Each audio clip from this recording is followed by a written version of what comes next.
Mobile ফেসবুকে search করে তার লেখাটি পড়তে পারেন। লেখাটি পড়লে বুঝতে পারবেন এই ব্যক্তিদের মতো ব্যক্তি আমাদের দেশে চাষ হওয়া অত্যন্ত জরুরি। বাঁধের পরিবর্তে বাঁধ দেব, এই টাইপ আবেগে গা ভাসানো মানুষ দিয়ে ভরে যাওয়াতে আমরা দানবের সামনে নাঙ্গা নাচের নর্তকী জাতিতেই পরিণত হচ্ছি। খারাপ শোনাচ্ছে জানি, তবে বাস্তবতা এভাবে তুলে না ধরলে আমরা তেমন গা করি না। বাঁধ বানাতে শুধু কামলা আর অর্থই সব না। ধরুন, প্রথমে ফিজিবিলিটি টেস্ট করতে হবে, টেকনোলজি লাগবে। ভৌগোলিক অবস্থানের কারণে প্রথম স্টেজ ফিজিবিলিটি টেস্টেই বাতিল হয়ে যাবে প্রত্যেকটি উদ্যোগ। ভারতের সব বাঁধ আমাদের থেকে প্রাকৃতিক ভাবেই উপরের দিকে। তাদের নিচে থেকে আপনি হয় তাদের ড্যামের ধারণ ক্ষমতার 3 থেকে 4 গুণ করে ব্যাপক পরিধি নিয়ে ড্যাম বানাতে হবে, নয়তো আপনি আপনার নিজ দেশ ধ্বংস করার জন্য নিজ উদ্যোগে এবং নিজ অর্থায়নে কুড়াল তৈরি করছেন। আবারও বলছি, উল্লেখিত পোস্টে তিনি তা খুব সুন্দর করে ব্যক্ত করেছেন।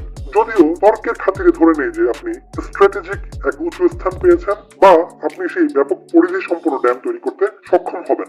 এই ধরনের প্রজেক্টকে যে কোনো দেশের, এমনকি পৃথিবীর সবচেয়ে বৃহত্তম এবং সবচেয়ে শক্তিশালী দেশগুলো সবচেয়ে বড় প্রজেক্ট হিসেবেই গণ্য করে থাকেন এবং একমাত্র সেই দেশগুলোই